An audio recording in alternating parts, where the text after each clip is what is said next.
Welcome to the episode of Love and Reality Podcast. I am your host, Ricky Bolero. On today's episode, we're going to be recapping season 2, episode 1 of two different shows. I'm going to dive back into the world of Vanderpump Rules. Very excited about that as we shift into season 2 and start to get more familiarized with our favorite characters of the Sir Lounge. Also, we are diving into the world of Lisa Vanderpump's Vanderpump Villa. Obviously, Vanderpump Villa season 1 aired just a year ago, and now season 2 is here, and we're going to talk about that as well. All 10 episodes of that actually dropped all at once on Hulu, but what we're going to do here is we're going to accompany the Vanderpump Rules with the Vanderpump Villa breakdown, as long as we're going to end each episode with a little bit of chatter about the Valley.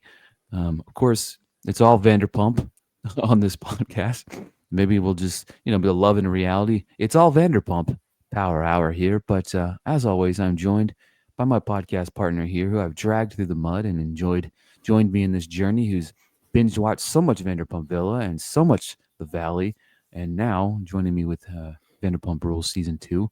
I'm excited to see Tom do bad things. But Mr. Matthew Fox, how are you? I'm doing good. Yeah, I did. Obviously for last week, I binged season 1 of Vanderpump Villa. For this week, I watched the two second season episodes of The Valley. I decided a fun experiment would be going in cold, and you have been mortified by the fact that since I didn't see season 1, my take on some of these characters. We have, look, when I be honest with you guys at home, when I first got a text message from my good friend Matthew Fox, he tested our friendship, and we'll dive into that when we talk about The Valley. But we almost didn't have a season 2 breakdown of Vanderpump Rules. We almost canceled this podcast. I was going to just talk about something else. I don't know what it was going to be. There's so many other shows on right now. We could have talked about Battle Camp, which is on Netflix. If you're not watching that, it's a whole lot of fun. We could have talked about, I don't know what we would have talked about, but we almost talked about anything but that. And we would have had a new co-host here because Matthew Fox is testing our friendship. But without further ado, we are going to dive into Vanderpump Rules season 2, episode 1, titled Tooth or Consequences. Very creative little, name, obviously. But Kyle Richards hires Lisa's posh restaurant, Sir, to cater her cocktail event. At the party, Lisa struggles to keep the tensions down between Brandy and Sheena. Later, Sheena invites everyone to a birthday party, but it doesn't take long for the cat fights to erupt. The current IMDb score of this episode is a 7.9. Now, before we dive in, I got a prefix with the saying, we love all of these characters equally in our certain way, not equally. Actually, we don't love any of them, some of them. But we talk about these guys. We don't know what any of these people did in their time throughout the 73 seasons of this show. So what we're talking about is just based off the information that we're getting on these episodes. So I'm still Team Tom. Will I be Team Tom at the end of the season? We don't know. We don't know because this first episode was interesting. However, I did find it hilarious that they were throwing a party for the Beverly Hills Chamber of Commerce to start the episode. That was cool. Yeah. Well, and the description, I saw it like you said that tensions, boil over with Sheena and Brandy Glanville, which, is something that's been ongoing since season 1 and probably since shows we didn't watch in the Real Housewives universe. They had one moment, interaction of awkwardness, and then she went and cried a little bit by the pool, and that was pretty much it. The bigger tensions at that party were between Kristen and Lisa. We don't even see their fight. We just see that Kristen got sent home. And I love the line, what am I supposed to do? Walk back? And she's like, go ahead, just get out of here. Get out of here. I don't care what you do. So and I love that Kristen took that as like she was standing on business. You know what I mean? She wasn't. Yeah, it's it's interesting. My appraisal of episode 1 would be that Kristen watched Frank's professional arc at Sir, and Tom watched Jax's personal arc from season one, and they were like, "Hold my beer," because Kristen seemingly, I mean, later has a meeting with Lisa, and it felt like she was almost daring her to fire her. Instead, just gets a suspension, but doesn't seem that phased by getting a suspension, which was troubling. And Tom, the only way that he veers from his friend is he's not trying to be dishonest about the fact that he hooked up with was a cocktail server in Las Vegas. We somehow between the seasons, so that was a little bit of a blow. Listen, all right. I've been preparing for this ever since I saw the episode. Yeah, I'm not going to defend Tom here. However, that's because you don't really, just in case your wife listens to this, you don't really want to have a long defense for infidelity. however, listen, I have a few points to be made here. Okay. First things first. Tom was honest about it. Okay. Tom was honest. Different from Jax. Let's not put him in the same boat here. All right. Yeah. He was down on his luck. He wasn't feeling it. And he feels bad for it. You can see that he feels bad for it. You know what I mean? I think. I don't know if he necessarily feels bad for it. Matt, let me have this, okay? I'm trying to stay on Team Tom here. And two, listen, at the end of the day, if Kristen can forgive him for what he did, then what it takes my heart that why would I not forgive him for what he did? But see, so that's kind of the thing, though. It doesn't seem like she did forgive him She did it exactly. She first. says she's forgiven him, but Right. they're I'm going off what Kristen I said. mean, they are still living together, but that seems to be feeding into her Frank-like rages at work. Yeah, I will say that Kristen has gone off the deep end, and I do agree with you. A lot of it has to do with Tom kind of stepping out on their relationship of 5 years. I do think it's hilarious that in typical man fashion, there is a backstory of why he did it. Oh, we were fighting. We hadn't had sex in so long. All of these things. And then it just happened. And it was like, yeah, I mean, I understand that, Tom, but that doesn't mean you go and run and cheat. You know what I mean? However, from my POV, Kristen forgave the man, so I don't see why I wouldn't do the same. It would only do him justice. I feel like We that was the only didn't thing get a about it, lot of him in this episode, which though, is and we crazy. didn't get any funny lines. This was kind of a mirthless episode, which is real unfortunate for me. The thing that we enjoyed some at the first season, you and I don't think we're any of it in it really for the cat fighting, which grew old, but for the really hilarious one-liners and stuff like that. We did get some hilarious one-liners in one of these shows, but it wasn't, this was more of a somber premiere, and I feel like it's just recycle it. It's weird because it's not a scripted show per se, but did this episode not feel like it recycled like some of the greatest hits from season one, only reversing the people in the instead of Stassi having the world's worst birthday party, Sheena had the world's worst birthday party. Instead of Jax having an affair with a Las Vegas restaurant where our service worker, it's Tom. Instead of Frank flipping out and at a work situation, it's Kristen. I mean, it felt all too familiar. You know, and then there were weird, stupid fights. Just when you think Sheena and Stassi are back together, there's like Toothgate, which is where they drew the name of this episode. It's beautiful, beautiful It, Toothgate. Can we talk about who the only person to call Sheena post surgery was? Was Jax Taylor.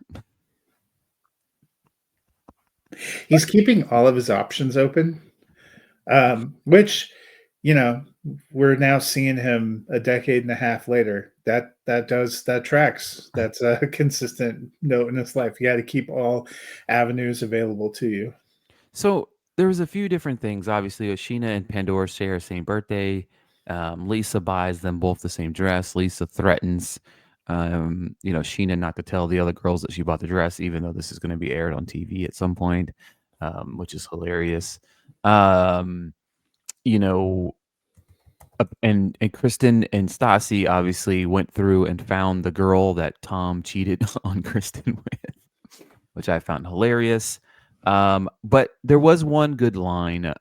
We did have Stassi's dad meet with Jax, and first off, can we talk about this guy was not the be all? I mean, he literally brought his own Baileys to pour into his coffee at the coffee shop or whatever it was that they were meeting. I was like, is this guy any different from anybody else on this show? That was definitely interesting. Um, and then Jack sits down with him and tries to apologize with him. And It's the just guy, weird. it was a whole weird moment. And then the guy, her dad said to him, he's like, he met Frank and he was everything Jax wasn't, which was hilarious, right to Jax's face.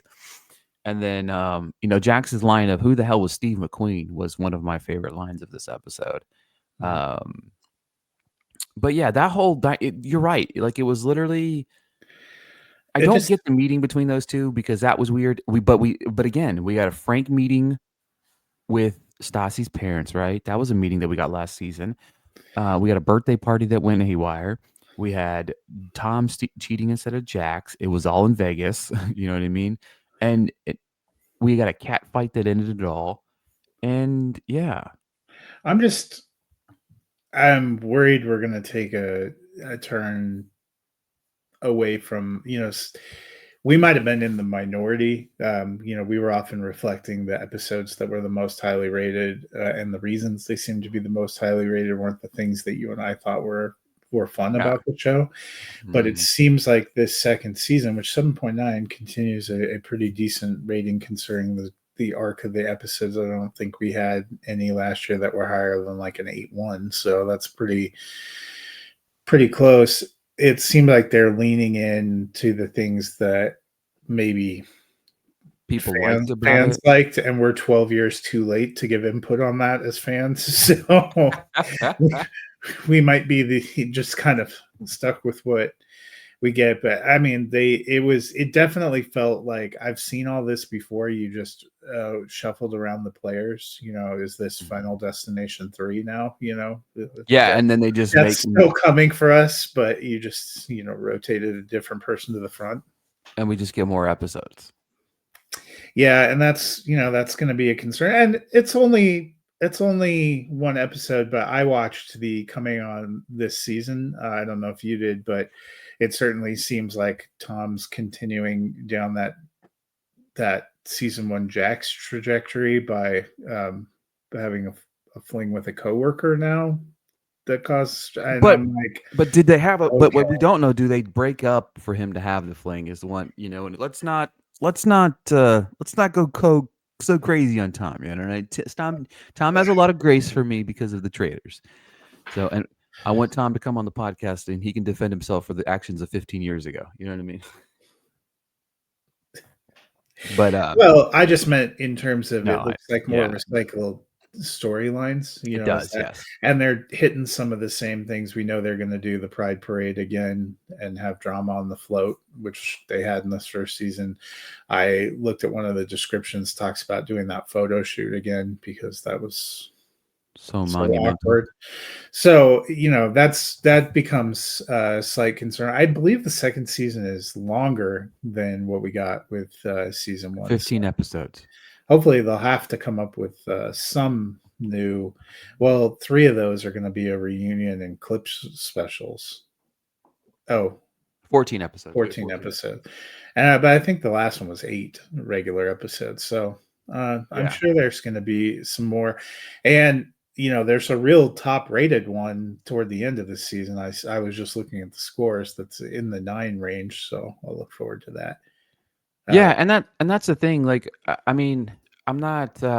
We have potential. You know what I mean? There's some stuff that I think could pop off. I mean, when you look at it though, there's a lot of this. In this episode, there's a few moments that's kind of stood out to me.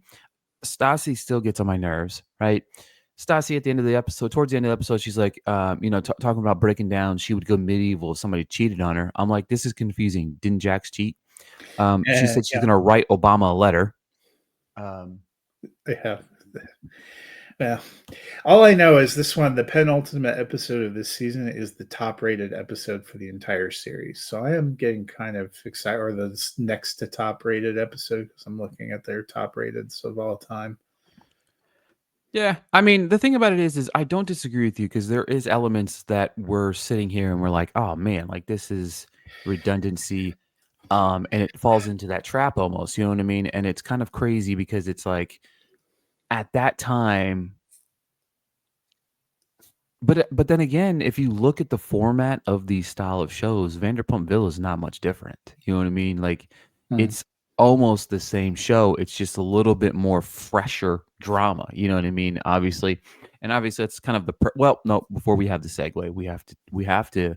I have to force Matthew Fox and myself to come up with an MVP of season 2, episode 1 of Vanderpump Rules. So give me that. I went with Tom Schwartz, who had the most awkward fight of all time, and did not get, or did not deserve what he got.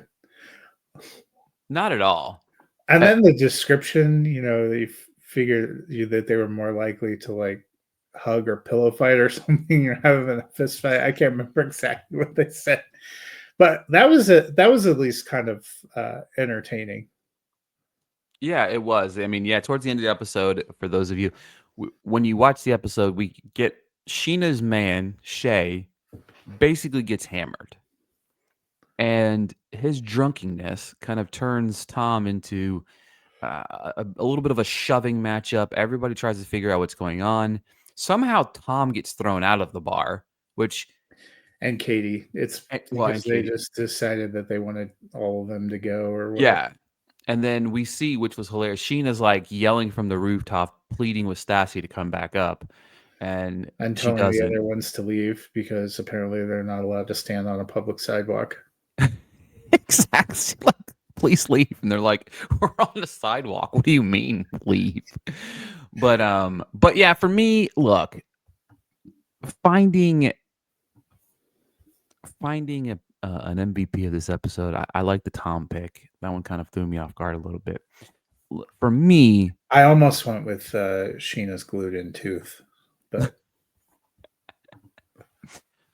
my MVP of this episode is actually going to be Stassi's dad, just because I love that he gave Jax the business.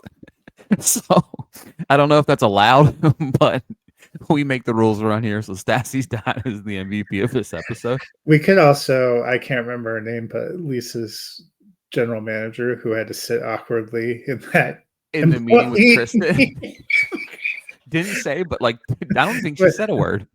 no, well, Lisa tells her what happened. She's like, "Oh, I think she was the one that said, you would be like within your rights to fire her." And Lisa's like, "No, we don't fire nobody around here." She's like, "I don't think it was that bad."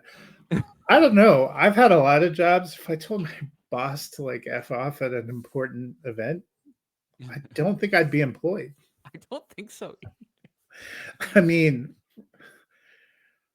Yeah, it was. Yeah, I mean, I guess. Yeah, I don't know. I think again, to me, the way that he just pulls a fucking the Bailey's bottle out of his pocket and pours it into his coffee, I'm like, this guy fits into this world perfectly, and it makes yeah, so much sense for Stassi. You know what I mean?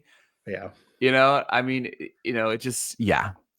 As we just continue to dive into this world, it can't get any better. But You're saying the malt liquor didn't dribble far from the bottle? exactly, exactly what I'm saying. All right. So transitioning over to Vanderpump Villa. Vanderpump Villa is a show that is on Hulu. Season 1 dropped week to week to week to week until the finale, and then they had a reunion. But season 2 dropped all at once. But we were looking for something to marry Vanderpump breakdowns with. So what we were going to do instead is we're going to talk about Vanderpump Villa season 2.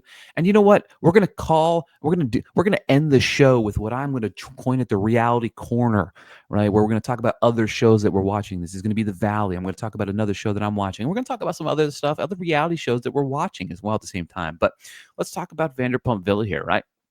So what is Vanderpump Villa for those of you maybe just tuning in for the first time here? Basically, The cast is heading to the south of France at the Castel Rosetto, a breathtaking 12th century castle set amid the enchanting Italian backdrop. Renowned for her timeless elegance and flair, Lisa Vanderpump raises the bar with the bespoke luxury and unforgettable celebrations. New and returning faces, soaring stakes as one standout will earn a $30,000 with a fiery romance, rivalries, surprises, including former employee Stassi. Watchful eye, Vanderpump promises another summer of pure decadence and drama. Obviously, this season, we have seen the return of 6 guests from last season. We had Anthony the chef, Marciano the bartender, Server, Grace server, Grace the housekeeping, housekeeper. Hannah is the server, Andre is the bartender, and Gabriella is a server as well. I think she's the events coordinator. Events coordinator. Sorry, some of these people got titles that were not involved last year either. We broke down. I Well, made I think Gabrielle was supposed to be doing events last year, but the only one we ever saw really saying that they were responsible for every event was Steven, who is not back. Yeah, Steven's definitely not back this season. I don't think there's a lot of people that were mad about it. One of the things that interesting that stood out to me the most, right off the first episode, right off the back, we had Hagen. What do we call Yeah, this guy? Hagen. Hagen Hagen decided that he quit his 9 to 5 to come to the villa. Bold in choice. in the finance. They make it sound like he was working trades and stuff, so that could Yeah, have been a pretty lucrative job. just to be in the in Italy for what I think it's like a month, and then you get maybe a chance at winning $30,000 and maybe a little bit of celebrity fame while you're at it. Um, And he's a housekeeper, so yeah, real plum position too. yeah, and then Hannah said she's returning to not to have a meltdown every day. Well, we'll see about that. She Um, did though. Like I mentioned, we didn't have a lot of comedy in Vanderpump Rules. Her to the camera interview about Marciano, which we will get into, top shelf. Let me explain something to you. Hannah got a lot of hate for season one, how she acted with certain things. Look, I'm not saying that Hannah might be the greatest person in the world, but she is fantastic television. Like she is hands down fantastic. I can understand why she was brought back. Now, I want to say one thing that I did find out. I did interview the returning 6. None of them knew one another was going to be here. So when they arrived at the villa, they were all surprised. They didn't know who was coming back. They didn't know, what new people were going to be there. None of that stuff. So her finding out obviously about Marciano being back, which is hilarious. Lisa was asked about bringing back Marciano and Hannah. She said she wanted to give them a second chance. She also Mar- said they're very good servers, which maybe. she still stands that she had great servers at Sir too, probably. Well, I will say season one, it certainly seemed like every time they read the comment card from the guests, the scores were not too bad. Guests did note sometimes when they were fighting in the background, but we didn't see a whole lot of interaction like in the service. They picked and chose what they wanted to show. Yeah. Um, so you know, they seem to get decent scores. Yeah, they did. I mean, at the end of the day, because at the end of the day, like the point of the show is obviously, yeah, you're supposed to be doing your job and doing all these great things, but then at the same time, like the scores, Hannah was always on the right side of things. Marciano, typically for the most part, except for their, post-fight battles of the world. But let's see here. I thought it was hilarious that Hannah asked Bridget to be a roommate early on. She thinks it's a nice gesture, but she basically only did that because she didn't want her to fuck Marciano. So really nothing Let's changed for Hannah. see if that works out for her. Obviously, Lisa announces to everybody that there's going to be one person that's going to win a big $30,000 bonus at the end of the season. She sent the crew to Italy before the craziness unfolded, and that's revealed a lot of craziness already because Marciano was already mucking it up with Bridget moments into their stay there.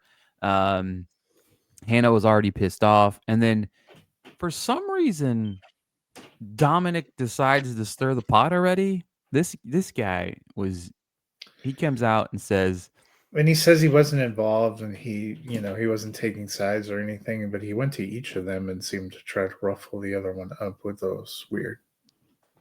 Yeah, and it was I just don't understand the point of what he was trying to do here because honestly, he's like, I'm not here to start shit. And then it's like, no, you really were. You know what I mean? Like, I don't know. I don't, yeah, I wasn't a big fan of this character here.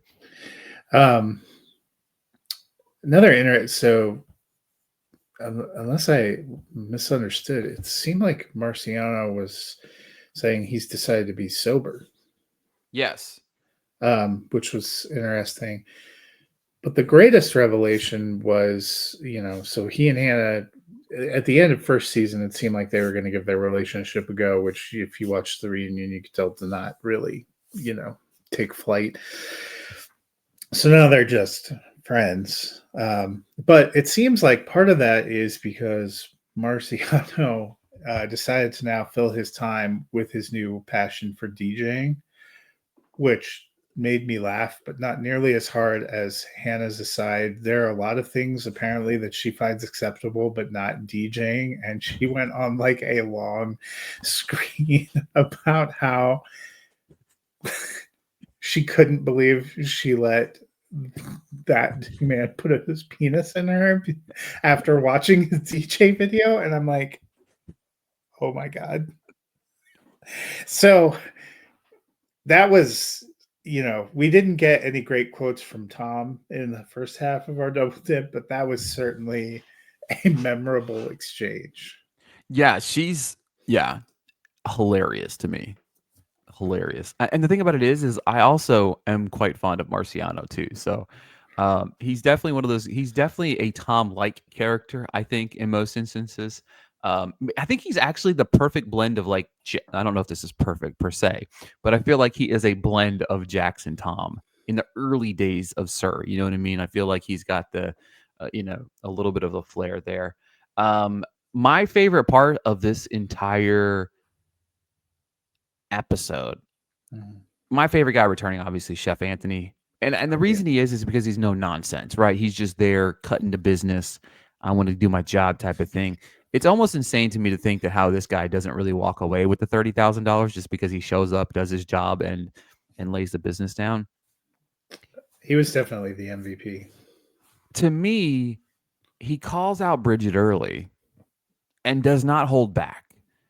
And I thought that was great. You know what I mean? He's like, look, you're supposed to be a sous chef. And he has a great tangent about being a sous chef. And, if you're a sous chef, you're different from a regular chef and then other chef and then chef. There's a lot of chef going on there. But a sous chef is definitely different from a regular chef. And to me, that whole breakdown of just she didn't know how to turn the stoves on. She didn't know how to do this. She didn't know how to do this. Somebody lied on the resume is basically what I'm trying to say, everybody at home. Which is interesting because, like, she talks about having gone to a culinary academy and worked for Michelin star chefs. If she really worked in those kitchens, I mean, I've not worked in those kitchens, but I've seen The Bear, and I'm pretty aware of the role a sous chef has. Yeah. You could have at least watched the movie and realized that you should. I mean, Could have chefs. watched Ratatouille and figured some shit You out. could have watched the first season of the show and seen That too. Caroline, who looked, if anything, was solid at her job. Maybe not solid in her choice of men, but solid in her job. And yeah, the not being able to turn on the oven, looking out of your depth, not knowing how to chop or prep. And it sounds like her most hands-on experience was running like her own small catering company. Well, that is Whole different ball game than being a sous what chef. kind of events were you catering? What were you? I don't know. Lisa looked floored, and we definitely end that episode with her in a precarious position. I did not watch ahead, and I didn't watch previews ahead. So, but Yeah. it's hard to imagine somebody getting fired after the first episode. But if anybody made an effort to do it, she looked less prepared than the two like junior cooks they have in there. Yeah, for sure. And then also, if there's another few tidbits that I obviously thought was hilarious, that Sadai guy, Sadai, I don't know. I'm going to butcher people's names, and they're going to be mad in the comments about it. But he had an accent apparently in his interviews, and now the accent's gone. And Lisa's very confused by it.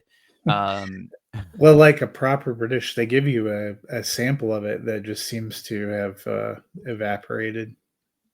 yeah, I found that hilarious. And then of course the big thing of the episode was we see Stassi arrive, who's trying to pass her B1 language test to get her dual citizenship in Italy, like her husband. Mm. I will say this: she looks almost identical to what she did when we're watching the 2012 or 2012 version, 2013 version of Vanderpump Rules right now. But I guess she's. I mean, the guy that she married is a producer, right? Did I get that right? He was a casting director, I think. Casting director. And he's trying to get back into the business, and we'll talk about that in a minute. But I did find it funny that in the tea that they're having, which Stassi was complaining about because it was like 850 degrees, and Lisa wanted to sit down and have tea with one another. That was Um, funny, though. it seemed like Stassi is being almost trained to be the Lisa of the season in some Mhm. aspects, and potentially if we have future seasons, I would expect maybe Stassi does take over that role, or it's a more of a blend. But Lisa can't be there as much as maybe Stassi could be. But almost Stassi didn't realize the depth of what she was supposed to be. I don't know if that was playing it up for the TV, but Stassi didn't realize that she was going to have to basically be Lisa in a lot of these moments, right? Yeah. Well, it sounds like she knew she was getting to come and stay there, but wasn't exactly sure what her job was going to be. So, Mm-hmm. Yeah. And then on the flip side, we see them have dinner, which I thought the dinner was pretty funny. That was probably one of the highlights of the episode, where they were asking for like random things, like we're asking for ranch, which I do find it hilarious whenever they do like ranch. Lisa's like, I don't know if I've ever had ranch before. What is ranch? Like, that was not fucking nearly rich as people, funny man. as well.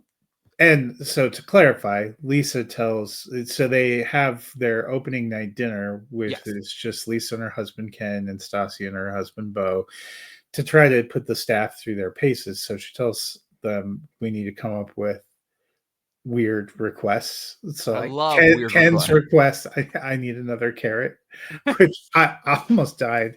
He's we need more Ken in our lives, but then Lisa was like told Stassi like, asked for ketchup, but she flipped it to ranch, which probably makes more sense than. But Lisa obviously doesn't know what ketchup is either, because later she says whether a guest wants some tomato paste, ketchup and tomato paste, you know, Not the are same. distant cousins, but not the same thing. But yeah, the ranch. When Marciano comes into the kitchen, he's like, please don't be mad. This is not me. This, please. And you can just see Anthony is standing there. Like I think he was holding one of his knives too. Yeah, and he was. they're like, the guests would like ranch. And he looked like You would have swore that that Marciano just told French like Anthony disdain. a family member had died. You know what I mean? Like he was so mad. Well, I mean, when you're making these crafted, Yeah. beautiful culinary creations, I can't imagine. They showed you the dishes and they ticked them off. What you would have been putting ranch on there? Yeah. That is like somebody from Iowa that came. Yeah, they probably wouldn't drink the ranch, but that was a fun I thought moment. Marciano looked good here too. I thought Marciano handled himself pretty well here too. Yeah, one of the ones who I liked from season one that made themselves look a little bad at the end is Andre. The ladies are snooping on the four guys who are having not the greatest conversation about The ladies of the the house. ladies of the house. So he kind of doused himself a little bit there, but you know we'll see. I thought it was an entertaining episode. I think there's some entertaining potential. We didn't see any actual guests in this one. I will say though, season one they were more like a crisp 42 minutes, and this one I kept thinking, I'm like, it's still going. All these are like really close to a full 1 hour mark, Yeah. and they feel a little long to me. Yeah, for sure. A few other things.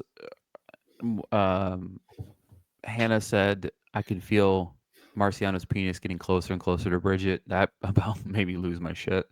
And then Hannah comes out, runs down Marciano. She calls him. She said he looks like a greasy rotisserie chicken. Also hilarious. Stassi overheard the argument and she said she's having PTSD. I wonder why.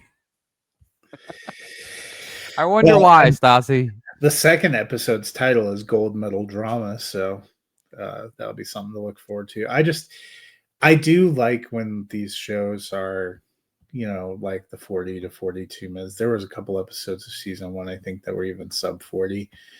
And when you push to like 56, I think you elongate some things you don't need to.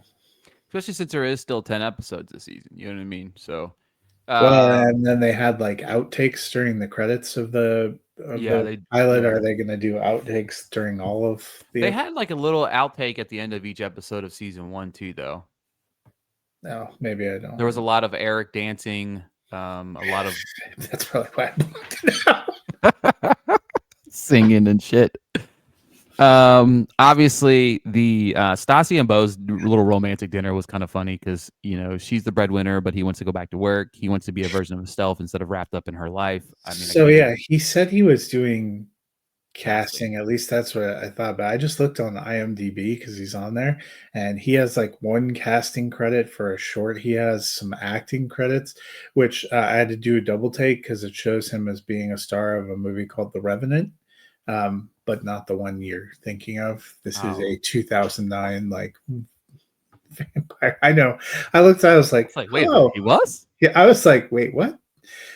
Yeah, this one not the one we're thinking of, but it doesn't show a lot of credits, so I don't know. It sounds like they do a podcast, so maybe people are more familiar with his work or whatever, but it doesn't seem like so it says they got married in 2020, but his last film credit on IMDb is 2010. What's his name? Oh, casting 2020 for he was a casting associate for a short film called Rogue. That's his only casting credit. Bo Clark. Oh, Clark. Interesting. That's not a host. Of course, it's a So host. yeah, but it just made it sound like he had been in. Oh, works in commercial casting and advertising. Oh, maybe that's why it's not on TV. Okay. All Okay, right. His that might. transition into working commercial casting, specifically at Sanford Casting. Okay. Oh, He met Stassi while on Vanderpump Rules, and they got married in 2020. They have 2 children together. Okay. They host a podcast called The Good, the Bad, the Baby about parenting. Okay. oh, really? And according to his, oh yeah, interesting. Well, Okay. yeah. So we'll see. I guess how that plays out, but Yeah, for sure. I mean, I enjoyed the first episode. I'm going to force you to give me an MVP of episode 1. oh, I mean, I'll go with Ken, because not only does he request that carrot, but then later he says, what did he say about my carrot?" And Lisa looks at him and says, "Anthony's going to bring it out and shove it up your ass." That was like the best moment, probably It was pretty. of any of the 3 shows we watched this week. Yeah, it was pretty great. For me, I'm gonna go MVP. I'm gonna go Hannah, episode 1, just because of the one-liner. She makes me laugh. Easy MVP, honestly. At the end of the day. All right, moving Yeah, on it to was nice to laugh. I will say yeah, this episode had, even though I felt like it was a little too long, had some levity.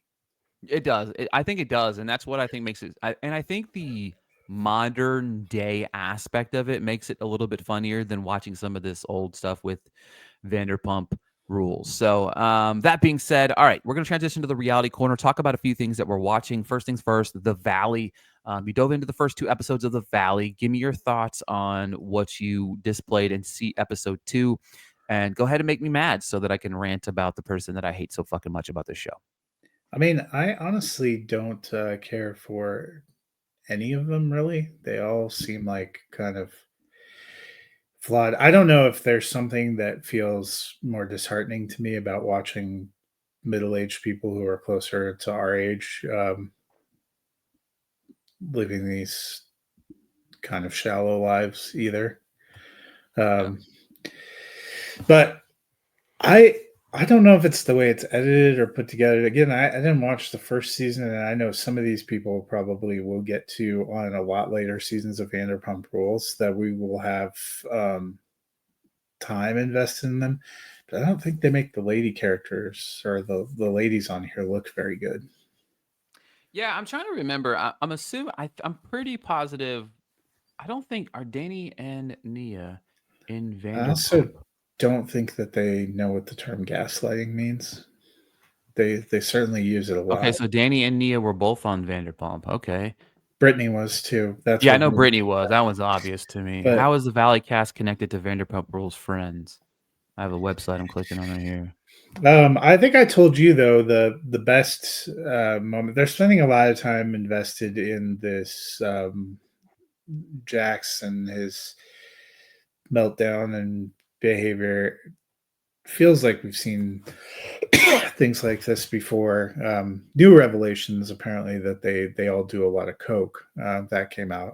So I thought that's that's some top shelf stuff. But I thought the best. I told you I sent you the quote. When Jax looks at the camera and says, "If Kristen Doty shows up at your house before noon to tell you to get help, that's rock bottom." That felt apt. That you know that that felt on brand. Uh, I don't have like a super investment, and maybe it is because weirdly getting dropped in to I didn't watch season 1, and we had talked about it. You said you thought season 2 would start with a recap. It doesn't. So I literally kind of went in cold, which might be why I was put off by some of the what felt like you know not nice behavior between spouses. I guess I'm not. It feels a little weird too to have all these divorces and they're using their kids as props. I really don't care for that much, and a lot of rampant infidelity. These are all things I don't really care for that much. Um, and I would like to hope when you get to be so Jack's 45. A week from today, I will turn 44. We're almost the same age. I would like to think people are capable of a little more grown up maturity. I guess he isn't. I guess none of them really are. It is interesting because when at the end of the day, when you watch these episodes, it's because we're watching it from two faces, right? You know what I mean? On the first point of view, we're watching Vanderpump Rules, so we're watching these people from 12, 10, 12 years ago and how they acted around that time frame. And when you watch The Valley, even if you watch season 1 and then you watch season 2, Jax is acting literally the exact same that he did then and then now. And the thing about it is, so my biggest problem with this past episode is Jax is 1000% to blame for all of his actions. My thing was, I hate it that they decided to let Brittany continue just to chastise him over and over and over again towards the end. It was like it was literally just for show. Well, and like the freaking out, you can't kiss your child because I don't know where your lips have been, and like The whole that thing was kind of I don't know. the first season, when you look at it, like there's problems, the relationship problems and stuff like that, and when you dive deep into it, it's weird to kind of see this dynamic because again, it's crazy. Again, and we saw at the Vanderpump Rules. We're watching Vanderpump Rules. When you watch Vanderpump Rules, you see them filming him in therapy. In this, you see him filming on this variation of going on this journey to potential therapy. And watching it all play out, the problem is I don't feel sorry for him at all. You know what I mean? Because of, hey, you made your bed and lied in it. If you both have an agreement that you're able to fuck about, don't get mad if you see photos of them fucking about. The coinciding of it's funny that one of his friends is sleep, is doing crazy things with a significant other. All that is Vanderpump Rules from the beginning. You know what I mean? Like that's But it would seem, so she's mad at him for being upset that she was seeing somebody else, but she flipped out on him for the same yeah. seemingly for the same reason. I, And I that's would where, say like, I get you're saying, because I didn't watch season one, I didn't see all the things, whatever, that Jesse did.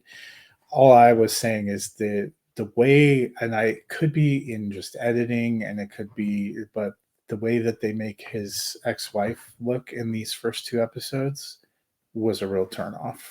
yeah. So to me, with the Jesse and Michelle thing is this. Jesse to me is just a rampant asshole. And season one, he was such a I'm not saying Michelle is the greatest person in the world. I don't really feel like a lot of these people in their actions. There's a few things that I full wholeheartedly agreed with Jesse on in certain aspects, right? And especially in the first episode, he was, hey Jax, you need some fucking help. And then, Aaron, the boyfriend here in this situation, needs to shut the fuck up. I'm sorry, but you can express your feelings and interest in all of these things towards the relationship between these two however you want to her, but you stay the fuck out of their relationship. They're, their mom, dad, period. You know what I mean? Type of scenario. To me, I just feel like Jesse's continuing to try to push that boundary of like, oh, I'm going to move here, I'm going to do here, and then we had a weird Sheena moment where Sheena tells Jesse that his girlfriend that he's sleeping with is, fucking about with other people, and it's like, Oh, is that who they called? yeah, that I was Sheena. couldn't. I couldn't tell. Yeah, they called Sheena. I was like, ah, Sheena's back, and then it wasn't like she wasn't really back. It was kind of sad. I like Sheena. Again, I only like Sheena from like She was 15 years probably ago. busy because she was on The Masked Singer. Oh well, there's that too. But yeah, to me, this whole dynamic is unfolding in a weird way that I'm not sure I love in so many aspects.